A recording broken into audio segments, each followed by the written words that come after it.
the voices of Philippine animation.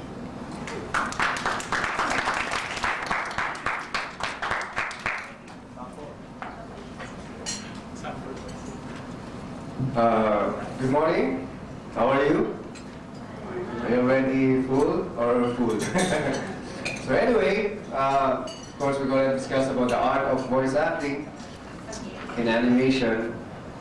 So can you imagine an animation without a sound or a music or a voiceover? It's a silent movie. It was like 1930s, right? So, why is voice acting very important in animation? And also in computer games? Who are gamers here? Yeah, hack and slash. So, well, I'm proud to say I'm also a gamer. I play computer games for like 4 hours a day.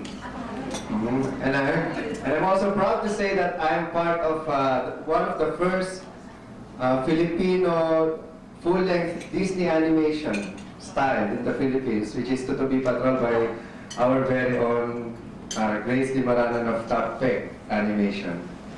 And well, our company, Creative Voices, is the very first voiceover company that is selling voices online.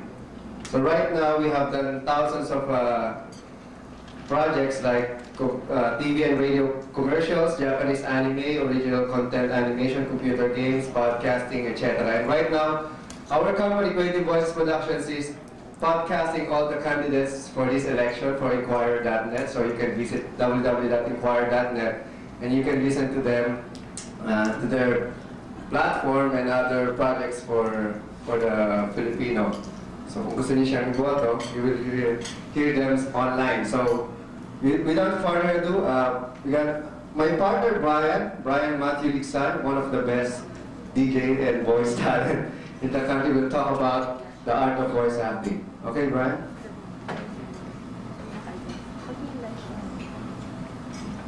Online, the turnaround is very fast. Within 72 hours, you will have the finished product. Our transactions are usually back-to-back or through money order because we don't have any PayPal accounts here in the Philippines. Unless, of course, pretty soon it comes out. So we usually do it the old-fashioned way still, through back orders and or to money orders and back-to-back. So we do audio design, voice talent production, character and animation production. We also do concepts and consultation for hardware setups. If you want to have your own studios, we also do that for, of course, audio and sound. Now, today we'll be talking about a brief history of the voice acting industry in general. Trends and development. We got the power of the voice actor and what it can do for you, for your animation. The voiceover market share in animation. Systematic casting for animation, and of course the manic voice, the real mind, and like all of us here who are fond of cartoons, it is finding the kid in you. Alright, starting off with a brief history, or with a voiceover rather, definitely is unseen.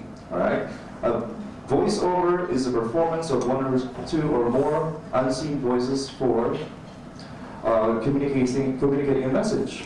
From the word voice over picture, it is the word or the words behind a picture for television or for movies. And Elaine Clark also adds that there are the voices behind CD-ROM video games, interactive televisions, audiobooks, IVRs, AVRs, and the sort. Okay, so voiceovers are all around us, you know. You can hear them if you're at the MRT station, you can hear them there. If you go to shopping malls, the one speaking on the intercom, it's everywhere. All right, it's a very big and booming business in the United States. We consider it here in the Philippines as a very young market because there hasn't been many representations of voiceovers here in the Philippines. In fact, we are the only voiceover company here in the Philippines to start off with the voice acting industry and representing voiceovers abroad.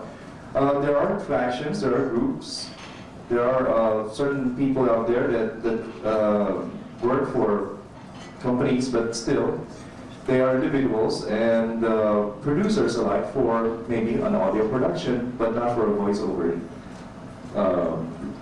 company. Now, To tell you more about the history of the voiceover industry, the technology, or the voices rather that we use, are very much inclined towards technology. Way back in the 1930s and the 1940s, when the first creation of the diaphragm mic was made, they can only register low-key voices. All right, so during that time, you can hear guys talking in very big voices because it's essential. It's the only voice that can be picked up by the mic. Now, during the 1970s towards the 1980s, from the male part of the group, it became to the female voiceover talents came in because of the construction of new and better mics, and that the consumers in the 1980s are looking for more, you could call it a more personal touch to the delivery of a product or a service. As we may say, a man's voice is very authoritative.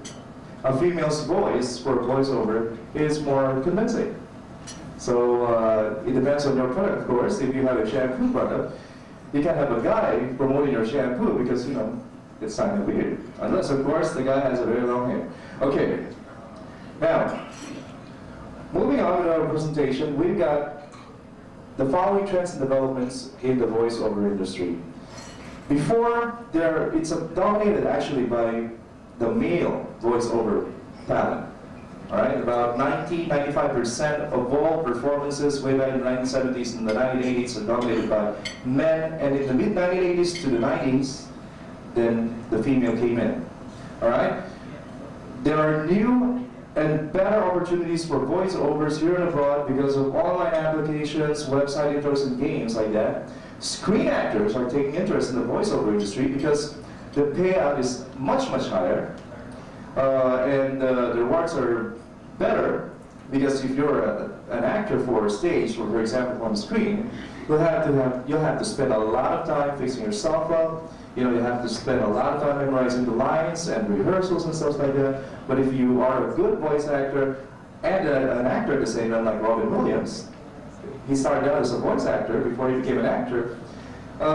It's very easy for you to perform behind a mic. It will only take you about 15 minutes inside the studio, and you can earn as much as 5 times the wage of a manager in a regular day's work. And a representation. If you have an agent in the United States, they would consider you as a low-key performer if you don't have any representation. And in the United States, they usually